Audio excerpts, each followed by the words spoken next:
I think it's in the next 5 to 8 years, we will be in positions in organisations where there are up to 5 generations in one space, which is huge. I mean, you think about the impact of that on technology, on engagement, on recognition, on flexibility. It's huge.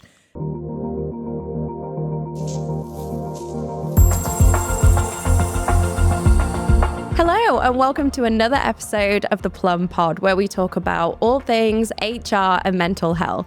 I'm your host, Georgia, and founder of Access HR. In today's episode, I'm joined by Chalene Hanson. She is the Global HR Director at Burberry. And if you're looking to excel in your career, this is absolutely the episode for you. We talk about her journey to date and how she overcame challenges as an HR professional. Oh, one more thing. Make sure you like, share, and subscribe to this podcast. Your support means so much to us, and it enables us to have these great conversations week on week. Chalene, hi. Thanks for having me. We've been connected on LinkedIn, and that's what's brought us into this room. And I love, one of my favorite things to do is bring online relationships into an offline environment. Yeah. We're here in London, and we're going to talk about your career and also challenges that we can face within HR and tips, tricks that we can give to our listeners as well. As we get into it, I want to start with one question that I ask every single guest. This is just to let our audience know a bit more about you and your background. So the question is, was HR part of the plan, or did this happen by chance? Absolutely not the plan. I stumbled into HR very fast. I graduated with a politics and German degree. And different, huh? Very different. Yeah, I like a challenge. So I did a double whammy in that sense. Lots of reading, lots of speaking, lots of essays. And I didn't really get the support and the encouragement to go to careers planning and counselling and stuff. So I graduated and everybody else had these graduate training schemes and these jobs lined up. And I was like, now I have to do something with this. And at the time, we were going through a different recession, shall we say. And I got a job in a recruitment consultancy because it was sales. I was chatty. I spoke German. It was in an environment where they needed German speakers as well. And I absolutely loved it, thrived. It was the most fast-paced, wild, money-fueled, hedonistic environment to ever be in. But I learned so much from that space. But the amount of energy that it inspired, the experiences, the life lessons that I developed there, phenomenal. And then I just moved into HR consulting, and then also moved into project management, and then another HR consultancy. So then it became, almost a checklist of elements of HR that I ended up acquiring. So it was some employee engagement, it was learning and development, it was leadership development, board change. And so one day I realised I'm actually in HR. And I wasn't planning it at all. And yeah, it's just been lots of different elements of running around that HR sun, but it was a complete accident. Which elements of the HR sun are your favourite? Engagement, absolutely. I think that's really the starting point to be able to do anything really constructive within HR. So what is it that makes your people tick? What do they enjoy? How does that feed into the culture? How does that develop the values of the organisation? How does it also develop the people that we have within our spaces? How does that then fuel organisational growth? What does that mean in terms of reward? What does that mean for talent? What's our future steps? So I think engagement, absolutely. And also that's the bit where you can talk the most and have the most enjoyment, and you really connect with people when you're talking about those elements. So engagement. You can create a lot of impact as well when you get it right. And one of the core pieces is actually defining what engagement looks like at the particular organisation, because it doesn't look the same for everybody as well. When you were in the consultancies compared to where you are now working at Burberry, is there a difference as an HR professional? There is, because in consultancy, you're working with anything between, at the time I was working with around 20 clients.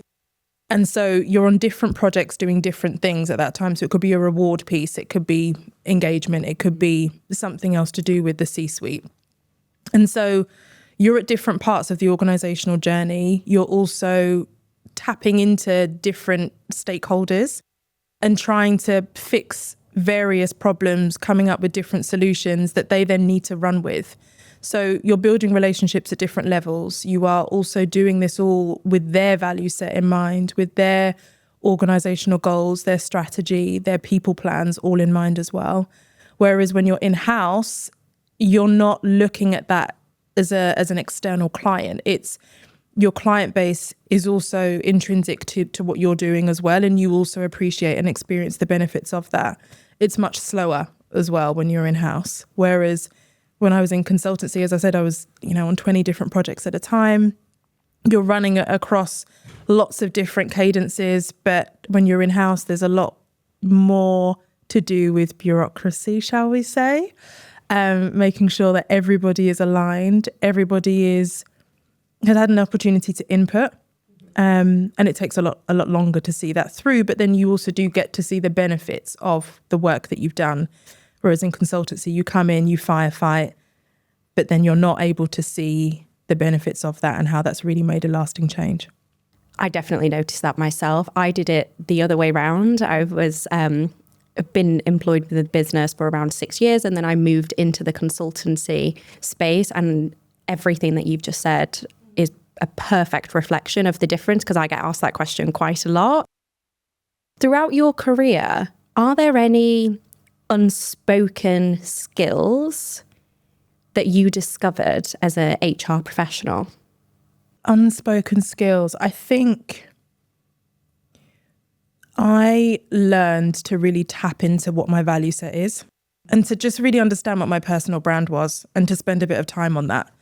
And I say that because you become known for things, whether you want to or not. You become known as an X person or a Y person. You become known as being really good at stakeholder management, or really good with data, or really good with policies and procedures. And whatever that is kind of your work experience that you're good at and known for. But then also your value set is really important as well. So whether that's being trustworthy, whether that's being curious, whether that's being the person that's probably a bit more challenging in the room and isn't afraid to ask the question of why and isn't afraid to push the boundaries.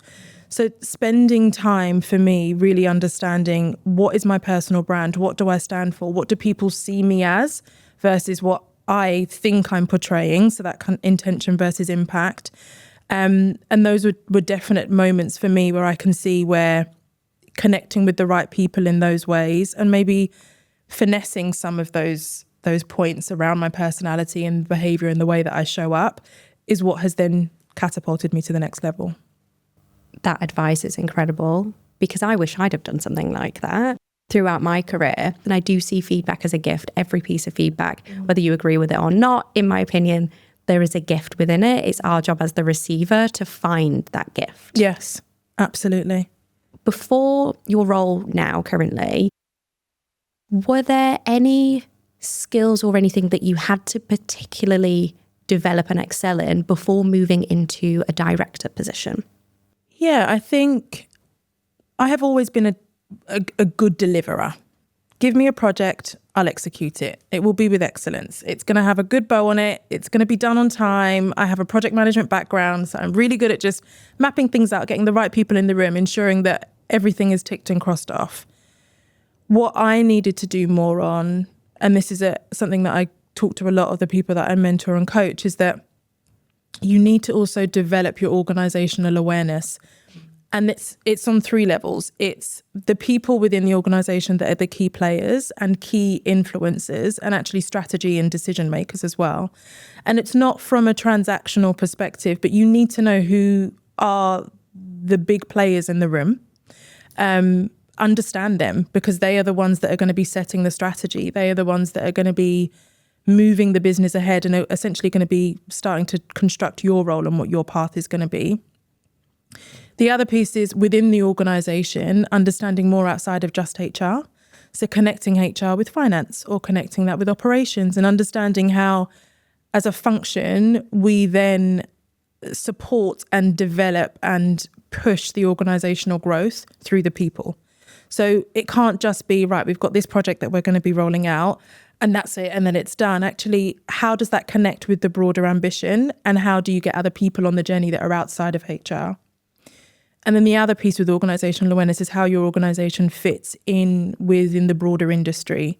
So having more of an understanding for me within the fashion industry was key. So I can talk around some of the competitors that we have, and I can talk about around what's happening in terms of growth in certain areas and what's happening in certain markets, and taking the time to read articles and go to webinars and seminars and understanding more outside of just the business.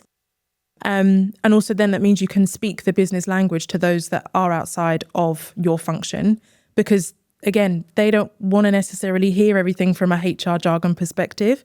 They want you to relate to them. So taking that time, I think everything around organization, leaders, the people that are going to really influence where you go, and then the business itself and how that sits in the broader matrix is important.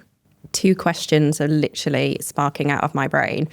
First one, I'm curious to know, how can we know the key players within a business? Good question. I think so.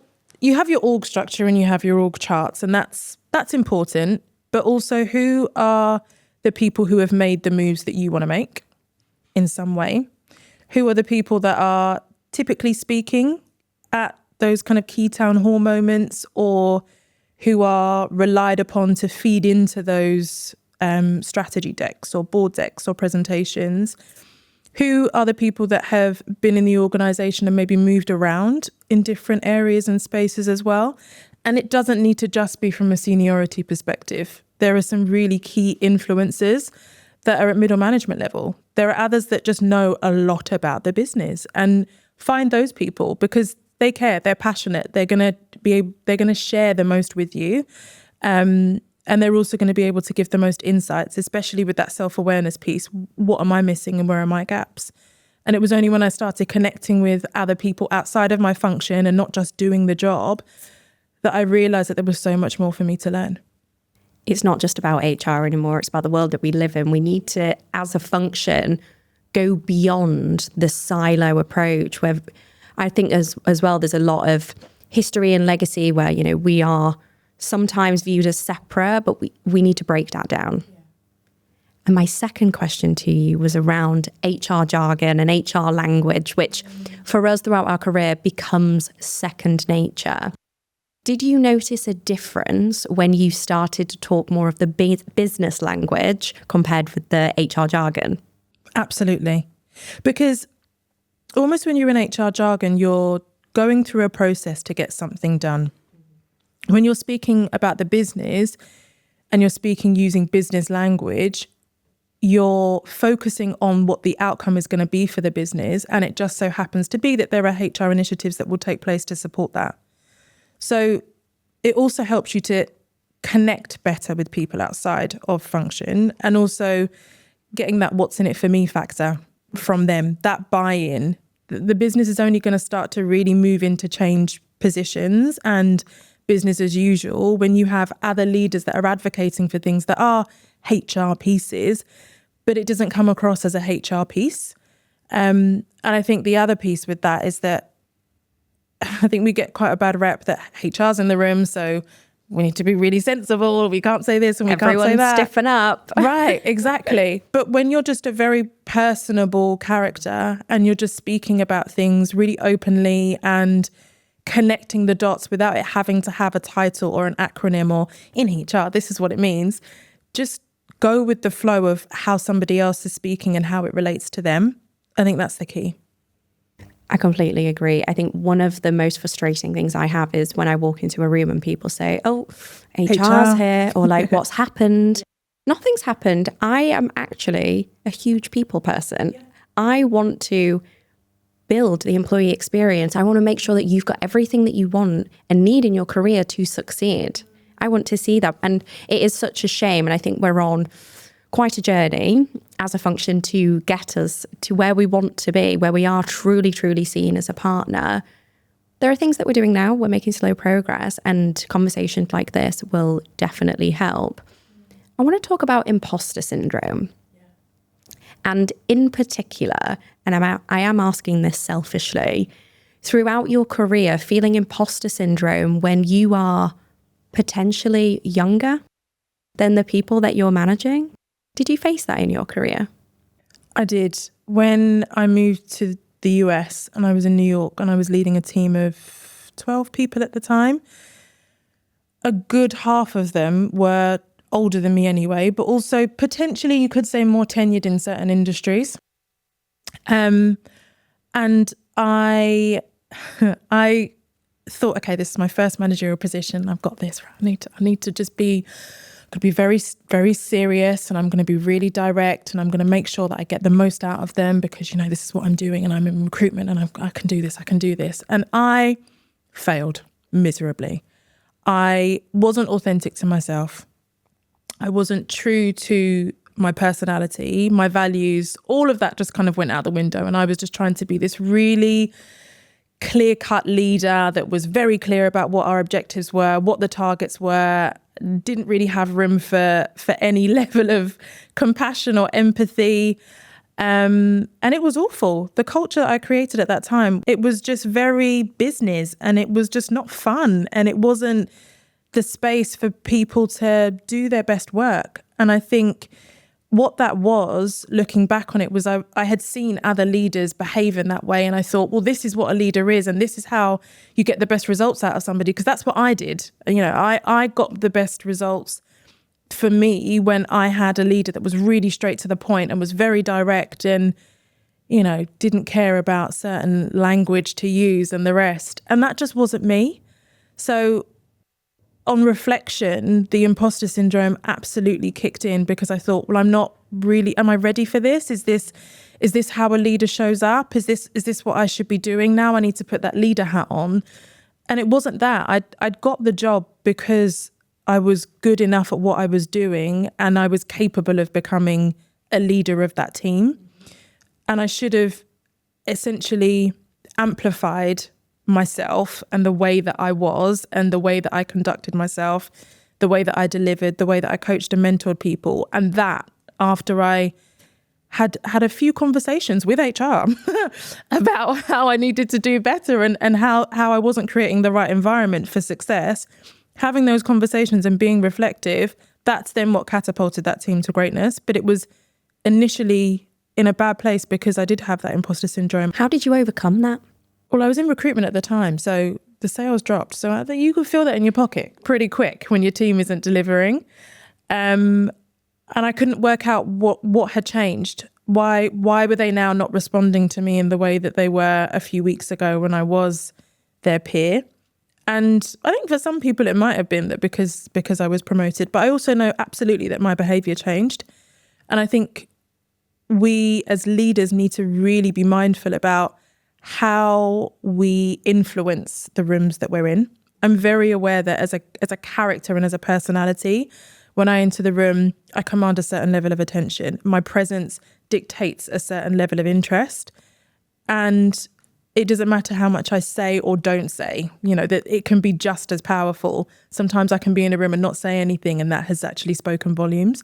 So I think we need to be really mindful about how we show up and how that starts to influence teams and the culture and the environment and the feel and what you want out of people.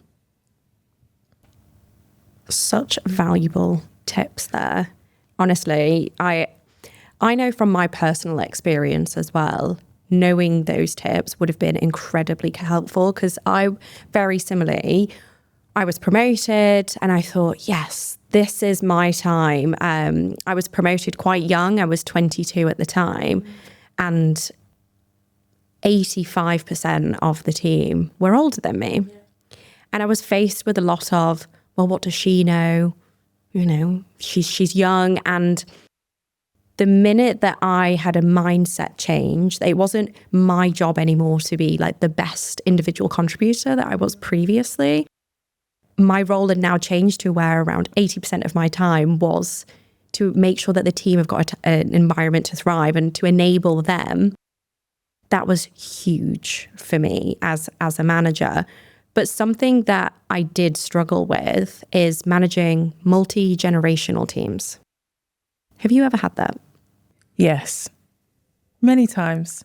I think, however, the teams that I've managed in a multi-generational capacity isn't to the same scale as the multi-generational workforces that we have now. So I think it's in the next 5 to 8 years, we will be in positions in organisations where there are up to 5 generations in one space, which is huge. I mean, you think about the impact of that on technology, on engagement, on recognition, on flexibility. It's huge. But I think that the most important thing is connecting the dots with what people want from an organisation and what they want from you as a leader. And I think sometimes it's about creating the flexibility that they need, whether that is public praise or whether that's digital praise or whether that's, promotions in certain aspects from a leadership perspective, or whether that is just having a different way of working. And some of it is absolutely in the organisation's grasp, and some organisations it's just not possible to have those various levels. But as leaders, it's about understanding your people. What do they need to thrive? What do they need from you? What's going to get the best out of them? Because you have happy people, you're going to have a lot more productivity. It's a simple equation. How can organisations know what their people want? What effective methods have you found? Well, the simple answer is the engagement survey. How many people are really honest with the engagement survey is one thing.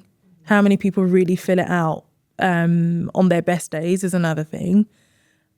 And I think it's also not just about doing it on those engagement survey cycles. So similar to what I mentioned in terms of the feedback that I'd received, going outside of that cycle and continuously asking, what is it that you need? When you have somebody new that joins your team, what's going to get the best out of you? What do you need from me? How do you enjoy being recognized the most? What is it that sparks your interest? What are your ambitions? And what is it that you have enjoyed the most in your recent jobs? And what is it that you don't like the most? You're not going to get all of it, but I just need to know. And taking the time to understand each individual on their own merit, and then connecting the dots between others within the team and working out a way that actually kind of works for the majority for that group is definitely the way forward. But it's taking the time. And I'm not sure that everybody, number one, does or has the time to really feed into that. And that also evolves over time. I joined Burberry 4.5 years ago, and what I needed and what I wanted in terms of flexibility and where I was at in terms of my career is completely different to what I need and want now. And yes, my manager has changed in those times as well, but within the period that you're with somebody, their life will be changing in the background too. They're evolving as people too. So tapping into that, what somebody needed last year is going to be potentially different to what they need this year. And how do you think that we can ensure that people feel supported in their own growth and their careers? Because you're absolutely right. Our lives change quite significantly throughout the years. How can we ensure that we are supporting people with their growth? Some of it is on a leader. Some of it is on an organisation, absolutely. So some of it's going to be budget and funding, and some of it's going to be, do we have training and development programs that's within the business? I also think a lot of it does go back to the person as well. And not everybody wants to have a promotion every year. Not everybody wants to progress in a linear fashion in the way that we traditionally have done. Not everybody thrives in the same way. And I think it's important for people to speak up and say what they need, work as well with their manager, and also hold their manager to account, but hold themselves to account as well. If your manager hasn't checked in on how you're doing with your progress, you are also an adult. You can do that too. And also if the organisation is one that isn't able to facilitate or fund or support your direction that you would want to go in, it's also about being honest about that and thinking, well, maybe this isn't the place for me anymore. And that's also okay. And I think sometimes we can fall into a bit of a pattern of trying to do everything for everyone and you know, trying to make everything work. And it's not always the right place for that person to thrive. Personal responsibility of your own performance is such a missing ingredient that I see with performance. And a lot of the time I hear the company's not doing this and the company's not doing that, which I do agree to an extent. But I all think we have a personal responsibility. If you want to excel and grow in a particular space, what are you doing to get there? Because not every organisation has the scope to be able to do that, which I completely agree with your point. What is one piece of advice that you would give, particular for HR professionals wanting to get more support and growth in their career? What is one piece of advice that they can do themselves? So I think if your organisation isn't giving you what you think you need, you can go out and find that yourself. We are in an age of technology. We are in an age where there is always an event, a webinar, a seminar, some kind of course that you can join that some of them are free, some of them you have to pay for. But if you really believe that that's important for your development, you're going to have to set a budget. You're going to have to kind of put yourself out there, because you investing in your time, you investing in your personal growth, in your development, in your craft is worth it. And that will return itself, you know, leaps and bounds. But I think going out there and doing that from a training and a development and just a broadening of knowledge and horizons piece is very important. I think also going out there and finding your support network. So that can be anything from other industry groups, you know, the other networks that you want to join. You and I did a similar thing where we're in the same space and we connected on LinkedIn, and I follow and love your posts. And that's a great way to kind of just hear and see what's happening outside of the organization, because we can get really caught up in being so tunnel visioned. But I think the other bit as well is having a network of people that are your peers, that they're not competing with you. They're not trying to get the promotion that you're getting internally, but it's still broadening your expectations. It's also enlightening you in terms of the industry and the function. And it also means that you are continuously growing. And I think we underestimate as well how much that network outside of the business can lead you to your next opportunity. It may not always be internal. Investing in ourselves, in our career, is one of the best decisions that we can make. And unfortunately, sometimes we do get into the, you know, we're on the hamster wheel and we're kind of knee deep into it, where what we know is what we know. And I completely agree. I think when we step outside of that, we can also excel and grow as professionals massively. I was very much in that situation. I was with the same organisation for 5 years.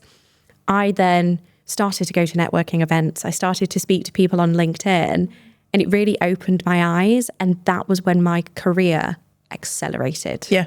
One of the best things I actually did. And I think it makes you realize how much you didn't know, but also how much you can contribute to a conversation.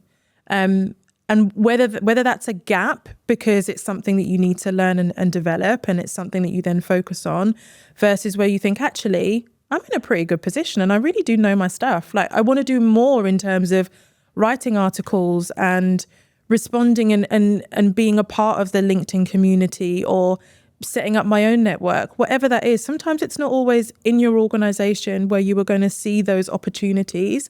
Sometimes it's not always in your organization where there is an opportunity to be able to even do that.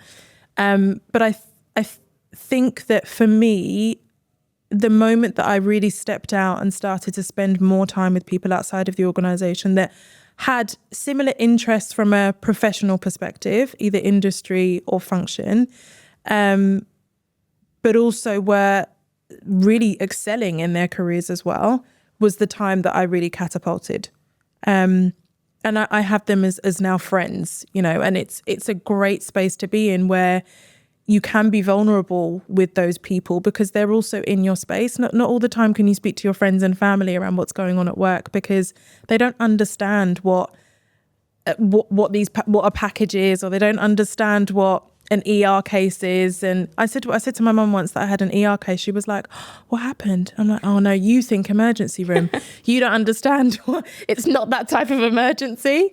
It's an emergency, but not that type of emergency. So having people that understand your area and can also offer advice, completely agnostic of individual and preference and knowing anything about the business is really important. I just know from what you've just said, every HR professional listening is going to be like, she gets it. Because it is so lonely anyway. And having the right people around us is one of the best decisions that we can make. I completely agree.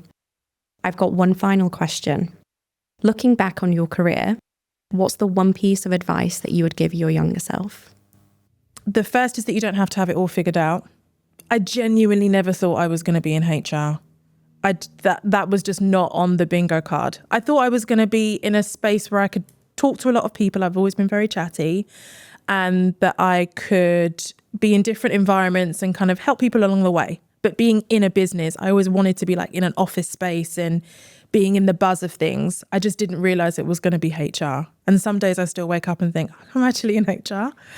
So you don't have to have it all figured out. It will work its way out, but actually spend your time doing each role, enjoying the benefits of that piece, getting the absolute most that you can out of it, and almost in the time that you're in that role, becoming an expert in that. So actually, when you add all of those little bits in your backpack, you've got a well-rounded HR expert once you've actually looked at all of those tenets that you've pulled together.